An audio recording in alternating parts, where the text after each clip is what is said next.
ఆకాశం వైపు చూస్తే చుక్క నీరు లేదు. నేలవైపు చూస్తే నెర్రేలు బారి ఎడారిలా మారిపోయిన భూమి. ఎటు చూసినా ఆకలి హాహాకారాలు. ఒకప్పుడు కలకలలాడిన మహా సామ్రాజ్యాలు సైతం ఆ కరువు దెబ్బకు విలవిలలాడుతున్నాయి.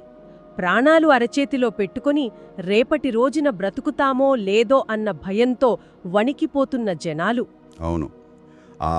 ఇలాంటి భయానకమైన అనిశ్చితమైన పరిస్థితుల్లోనే ఎక్కడో తెరవెనుక ఎవరికీ కనిపించని ఒక అదృశ్య హస్తం తన ప్రజల కోసం అత్యంత సురక్షితమైన ఒక ఆశ్రయాన్ని నిర్మిస్తోందని తెలిస్తే నిజంగా ఎంత ఆశ్చర్యంగా ఉంటుంది. మన చుట్టూ ఉన్న లోకం వినాశనం అంచున నిలబడినప్పుడు దేవుడు తన వారిని ఎలా కాపాడుతాడో కళ్ళకట్టే ఒక అద్భుతమైన చారిత్రక ఘట్టం ఈరోజు మన ముందుకు రాబోతోంది. ఖచ్చితంగా ప్రతిరోజూ దేవుని వాక్యాన్ని లోతుగా ధ్యానిస్తూ అందులోని వేదాంత సత్యాలను అత్యంత సహజంగా మన దైనందిన జీవితానికి అన్వయించుకునే ఈ ధారావాహికలో ఇది 53వ భాగం. ఈనాటి మన లోతైన ఆత్మీయ అధ్యయన భాగం ఆదికాండము 47వ అధ్యాయము. నిజమే. అంటే గతంలో తనను బానిసగా అమ్మివేసిన సొంత సహోదరులకు యోసేపు తనను తాను బయలుపరుచుకోవడం, వారిని క్షమించి ఆ మహాకరువు కాలంలో ఐగుప్తుకు ఆహ్వానించడం మనం చూశాం కదా. ఇప్పుడు ఆ కథ ఒక నిర్ణయాత్మకమైన మలుపు తిరుగుతోంది. అవును. అక్కడి నుండే దేవుని సార్వభౌమాధికారం ఎలా పనిచేస్తుందో మనం లోతుగా విశ్లేషించబోతున్నాం.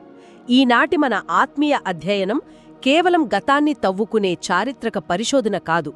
ఇది దేవుని మంచితనం, ఆయన అపారమైన ప్రేమ, ఎన్నటికీ మారని ఆయన నమ్మకత్వాన్ని తెలుసుకునే ఒక గొప్ప ప్రయాణం. 100% బైబుల్ అధ్యయనం అనగానే కేవలం మెదడుకు జ్ఞానాన్ని నింపుకోవడమని చాలామంది అనుకుంటారు. కానీ అది నిజం కాదు. ఇది దేవునితో మనకున్న బంధాన్ని ఎలా బలపరుచుకోవాలి, మన ప్రార్థనా జీవితాన్ని ఎలా ఉజ్జీవింపజేసుకోవాలి అన్నది నేర్పించే సజీవమైన వాక్యం. అవును. ఆ మారని స్వభావాన్ని మనం అర్థం చేసుకున్న కొద్దీ మన జీవితాలలోని భయాలన్నీ తొలగిపోయి దేవునిపై అచంచలమైన నమ్మకం ఏర్పడుతుంది. అయితే ఆరంభంలోనే ఒక ఆసక్తికరమైన ఘట్టం కనిపిస్తుంది. యోసేపు తన తండ్రిని కుటుంబమంతటినీ ఐగుప్తుకు తీసుకువచ్చిన తర్వాత నేరుగా వారిని రాజు సముఖానికి తీసుకెళ్లాడు కదా. అవునవును. ఇక్కడ గమనించాల్సిన విషయం ఏంటంటే యోసేపు అప్పటికే ఐగుప్తు సామ్రాజ్యానికి సర్వాధికారి, ఫరో తర్వాత అంతటివాడే.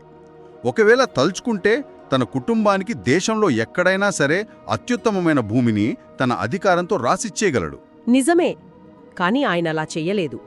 చట్టబద్ధంగా ఫరో పట్ల అత్యంత విధేయతను చూపిస్తూ వారిని రాజు ఎదుట నిలబెట్టాడు. ఇక్కడింకో విశేషమేంటంటే తన 11 మంది సహోదరులలో కేవలం 5గురిని మాత్రమే ఎంచుకొని రాజు ఎదుట ప్రవేశపెట్టాడు. ఈ 5గురు అనే సంఖ్య వెనుక ఏదైనా ఆత్మీయమైన అంతరార్థముందంటారా? చాలా లోతైన అంతరార్థముంది. బైబిల్ పండితుల విశ్లేషణ ప్రకారం బైబిల్ సంఖ్యాశాస్త్రంలో 5 అనే సంఖ్య ఎల్లప్పుడూ దేవుని కృపకు సాదృశ్యంగా నిలుస్తుంది. ఆ సహోదరుల గత చరిత్రను ఒకసారి ఆలోచించండి. వాళ్ళు ఎలాంటివారు? సొంత తమ్ముడినే అసూయతో గుంటలో పడవేసి బానిసగా అమ్మివేసిన క్రూరులు వాళ్ళు. న్యాయం ప్రకారం చూస్తే ఆ ద్రోహులైన సహోదరులను యోసేపు శిక్షించాలి, లేదా కనీసం జైల్లో పెట్టించాలి కదా. ఖచ్చితంగా.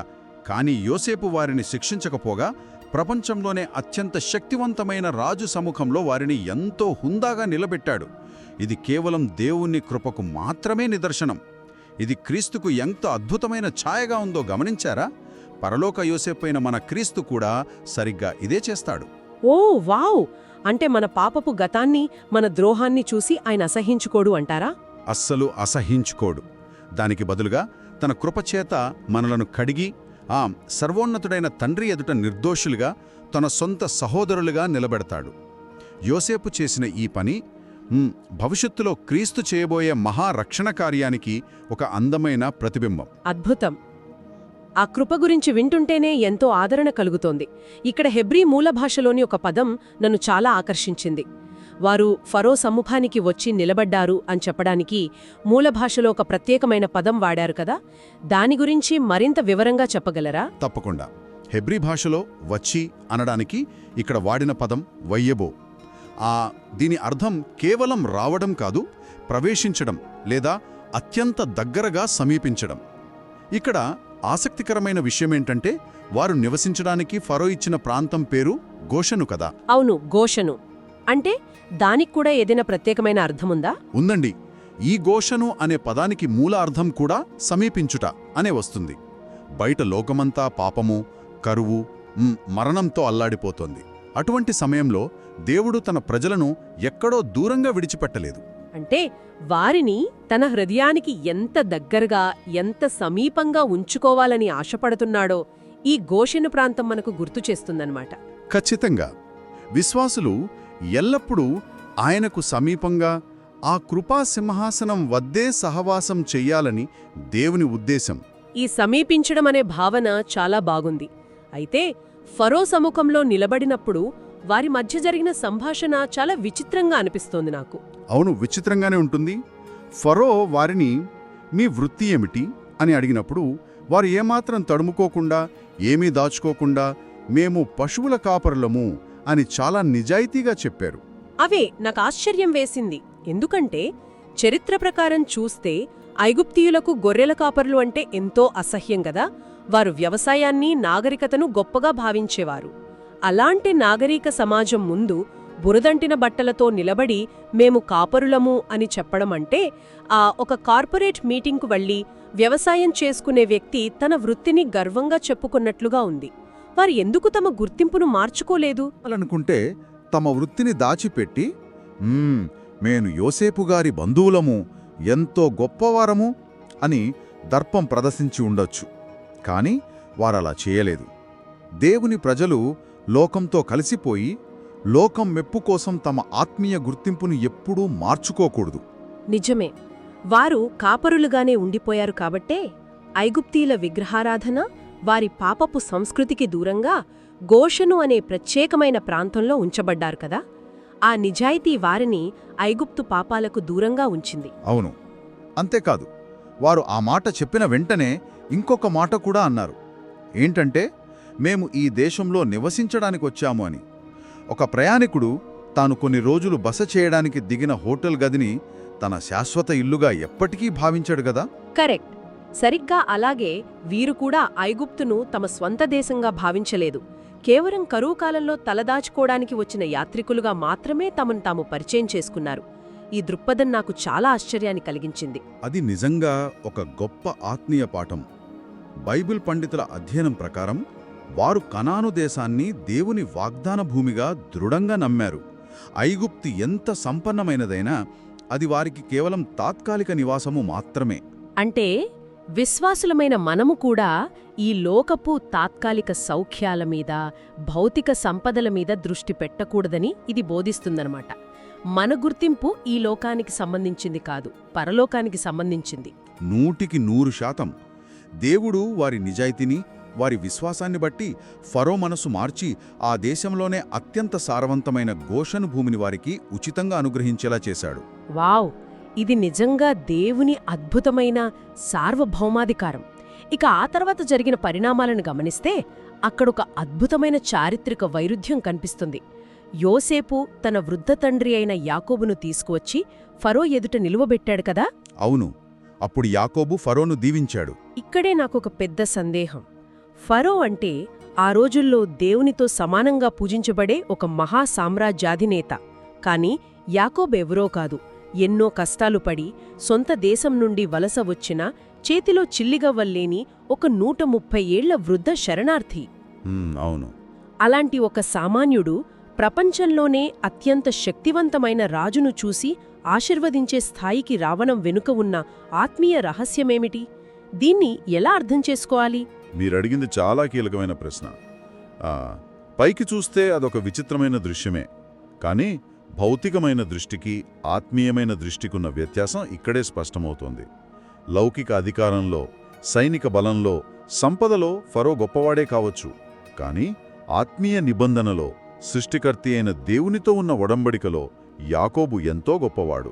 అంటే తక్కువవాడు ఎల్లప్పుడూ గొప్పవాని చేతనే ఆశీర్వదింపబడతాడు అనే ఆత్మీయ సూత్రం ఇక్కడ నెరవేరిందంటారా? ఖచ్చితంగా. ఆ క్షణంలో యాకోబు దేవుని ప్రతినిధిగా, ఒక ప్రవక్తగా ఫరో ముందు నిలబడ్డాడు. ఇది అబ్రహాముకు దేవుడిచ్చిన మహావాగ్దానానికి ఒక ప్రత్యక్ష నెరవేర్పు. నీ ద్వారా సమస్త వంశములు, భూలోక జనాంగాలన్నీ ఆశీర్వదించబడతాయి అని దేవుడు చేసిన నిబంధన ఇక్కడ పాక్షికంగా నెరవేరుతోంది.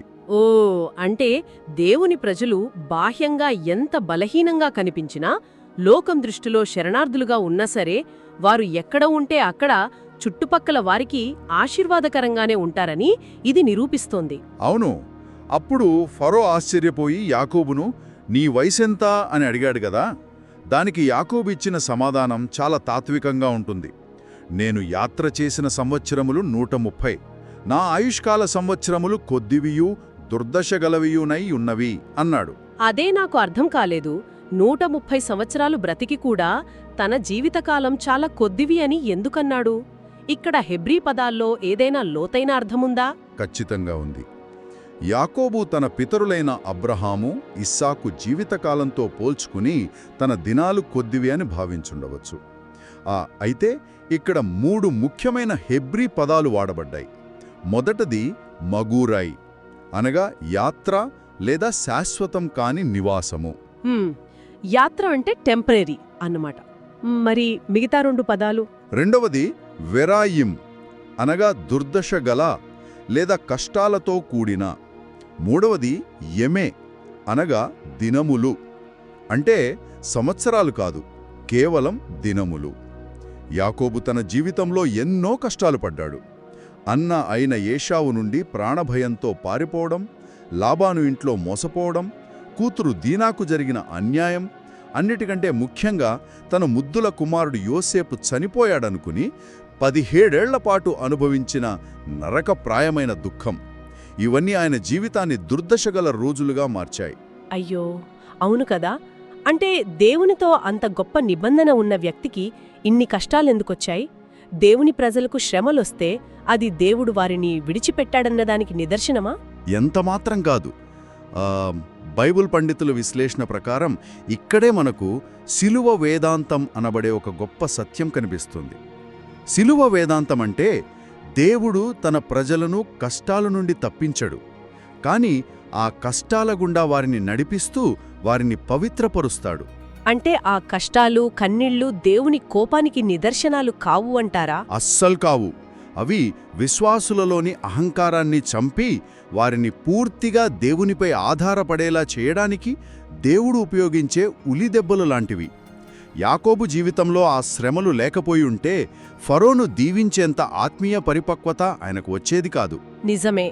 భౌతిక జీవితం తాత్కాలికమే అన్న ఈ నిరీక్షణ మన దైనందిన జీవితంలోని భయాలను పారద్రోలుతుంది. ఈ భూమిపై మన జీవితం కేవలం ఒక యాత్ర మాత్రమేనని స్పష్టం చేస్తుంది. ఎంత చక్కగా వివరించారు. అవును. ఇక ఈ ఆత్మీయ లోతుల నుండి మనం తిరిగి ఆ కరువు కాలపు వాస్తవ పరిస్థితుల్లోకి వస్తే అక్కడ పరిస్థితి అంతకంతకు దిగజారుతున్నట్లు కనిపిస్తుంది గదా. కరువు ఎంత భయంకరంగా మారిందంటే మొదట ధనమైపోయింది, తర్వాత పశువులనిచ్చి ఆహారం కొనుక్కున్నారు, అవి కూడా అయిపోయాయి. అవును. చివరికి ప్రాణరక్షణ కోసం ప్రజలు తమ భూములను, తమ సొంత శరీరాలను కూడా ఫరోకు దాసులుగా అప్పగించుకున్నారు కదా. కాని ఇక్కడే నాకొక పెద్ద సందేహం వస్తోంది. యోసేపు దేవుని మనిషి కదా. ప్రజలందర్నీ ఊళ్లలోనికి తరలించడం, వారి భూములను లాక్కోవడం చూస్తుంటే యోసేపీ కరువును ఆసరాగా చేసుకుని వారి స్వేచ్ఛను హరించి ఒక నియంతలా వ్యవహరించాడనిపిస్తోంది. ఒక రకంగా చెప్పాలంటే ఇది వాళ్ల బలహీనతను క్యాష్ చేసుకోవడం కాదా? పైకి చదివినప్పుడు నేటి ఆధునిక దృక్పథంతో చూస్తే ఎవరికైనా అలాగే అనిపిస్తుంది. కానీ ఆనాటి చారిత్రక నేపథ్యాన్ని మనం అర్థం చేసుకోవాలి. అది నియంతృత్వం కాదు, ఒక దేశాన్ని సామూహిక మరణం నుండి కాపాడటానికి అమలుపరిచిన అత్యుత్తమమైన అత్యవసర పరిపాలన వ్యూహం. అంటే ఆహారం అందరికీ సమానంగా చేరాలంటే ప్రజలను ఒకచోట కేంద్రీకరించి పంపిణీ చేయడం అనివార్యమంటారా? ఖచ్చితంగా. ఇంకో ముఖ్యమైన విషయమేంటంటే యూసేపు ప్రవేశపెట్టిన పన్ను విధానం. వారు పండించిన పంటలో కేవలం 20% అంటే 5వ వంతు మాత్రమే ఫరోకు చెల్లించాలి. మిగిలిన 80% ప్రజలే తమ కుటుంబాల కోసం ఉంచుకోవచ్చు. ఆ ప్రాచీన కాలంలో చుట్టుపక్కల ఉన్న ఇతర దేశాల రాజులు 50% పైగా పన్నులు వసూలు చేసేవారు తెలుసా? ఓ అలాగా. వాటితో పోలిస్తే యోసేపు తెచ్చిన ఈ 20% పన్ను విధానం అత్యంత ఉదారమైనదనమాట. ప్రజలు తమ ప్రాణాలు కాపాడుకోవడమే కాకుండా భవిష్యత్తులో స్థిరపడటానికి ఇదొక అద్భుతమైన ఆర్థిక ప్రణాళిక. అవును, యోసేపు తన సొంత ఆస్తులను పెంచుకోలేదు. అంతా పారదర్శకంగా ఫరో కోసమే చేశాడు. అబ్బా, ఆ కోణంలో ఆలోచిస్తే ఇది నిజంగా ఒక గ్రేట్ రెస్క్యూ ఆపరేషన్ లాగా ఉంది. అందుకే ఐగుప్తీయులు యోసేపుతో అన్న మాట చాలా హృదయాలను హత్తుకునేలా ఉంది కదా.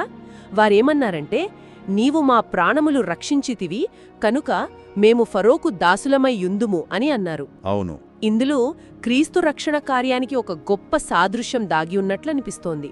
అవునా? 100% ఇక్కడే ఒక అద్భుతమైన వేదాంత సత్యం దాగి ఉంది. యోసేపు ఆకలితో చనిపోతున్న వారికి ఎలా ప్రాణదాత అయ్యాడో, పాపము వల్ల ఆత్మీయ మరణానికి గురై నిస్సహాయ స్థితిలో ఉన్న మానవాళికి క్రీస్తు తన శరీరమును జీవాహారముగా అందించి ప్రాణదాతగా మారాడు. అంటే మన దగ్గర ఇవ్వడానికి ఏమీ లేనప్పుడు మన యావదాస్తిని, మన ప్రాణాలను రక్షకుడైన క్రీస్తుకు సజీవ యాగముగా సమర్పించుకుని ఆయనకు దాసులుగా మారడమే నిజమైన స్వేచ్ఛ అన్నమాట. ఖచ్చితంగా ఐగుప్తీయులు తమ ప్రాణాలను రక్షించిన వాడికే తమ జీవితాలను అప్పగించారు. అలాగే విశ్వాసులు తమకు ప్రాణభిక్ష పెట్టిన క్రీస్తుకే తమ జీవితాలను సమర్పించాలి.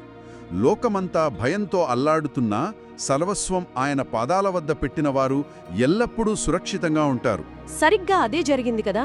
ఒకవైపు ఐగుప్తీయులు తమ భూములను, ఆస్తులను కోల్పోయి కరువు దెబ్బకు అల్లాడిపోతుంటే, మరోవైపు ఇశ్రాయేలీయులు గోషనులో ఆస్తి సంపాదించుకుని సంతానాభివృద్ధి పొంది ఫలించారు అని వ్రాయబడింది కదా.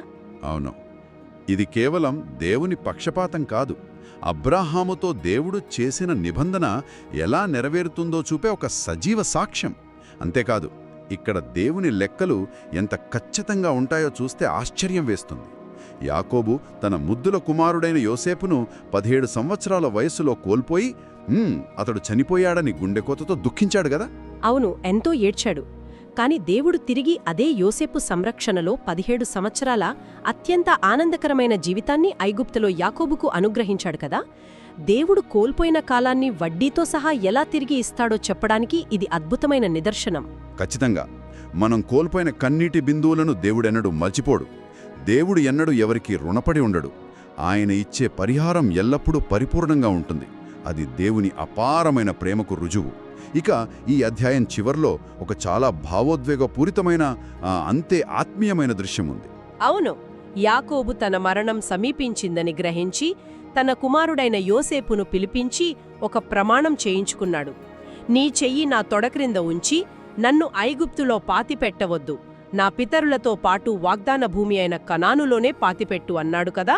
అవును, దీన్ని బట్టి మనకు అర్థమయ్యేదేంటంటే, ఐగుప్తులో అతనికి సర్వసుఖాలున్నాయి, దేశాన్ని ఏలే కొడుకున్నాడు. కాని అది తన ఇల్లు కాదని ఆయనకు తెలుసు.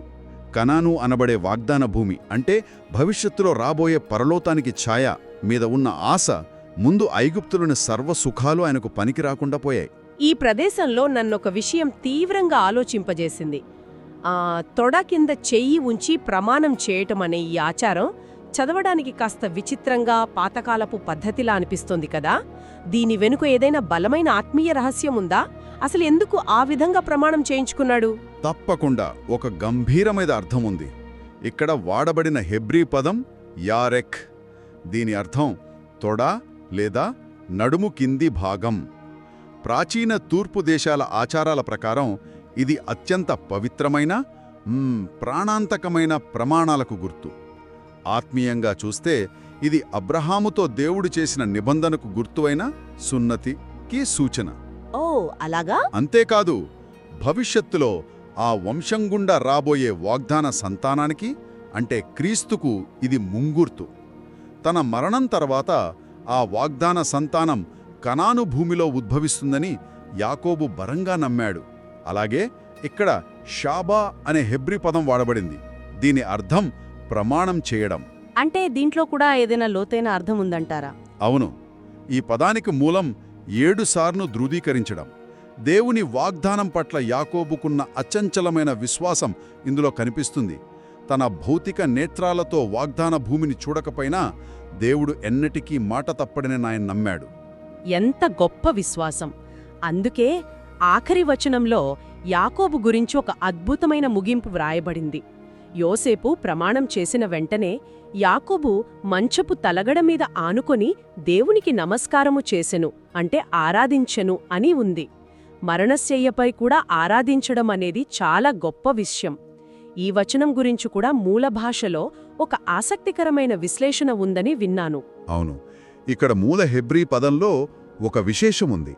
ప్రాచీన హెబ్రీ భాషలో అచ్చులు ఉండేవి కావు, కేవలం హల్లులు మాత్రమే ఉండేవి. ఆ పదానికి అచ్చులు కలిపి పలికే విధానాన్ని బట్టి అది మిట్టా అంటే మంచము కావచ్చు, లేదా మట్టే అంటే కర్ర కావచ్చు. ఓ, అంటే గ్రీకు అనువాదం ఆధారంగా కర్ర మీద ఆనుకుని ఆరాధించాడు అని వస్తుందన్నమాట. ఖచ్చితంగా. పండితుల అనువాదం ఆధారంగా ఆ తర్వాత క్రొత్త నిబంధనలో కూడా తన చేతికర్ర కొనమీద ఆనుకొని దేవునికి నమస్కారము చేసెను అని వ్రాయబడింది.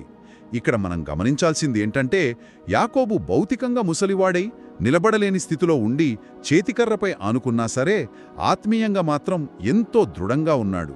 వావ్! దేవుని వాగ్దానాలు నెరవేరుతున్నాయని ఆ మరణపు అంచుల్లో కూడా దేవుణ్ణి ఆరాధించాడు.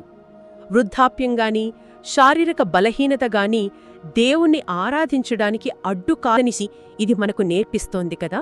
అవును, నిజంగా ఈ అధ్యాయం దేవుని సార్వభౌమాధికారాన్ని, ఎన్నటికీ మారని ఆయన నిబంధన లక్షణాలను కళ్ళకట్టినట్లు చూపించింది.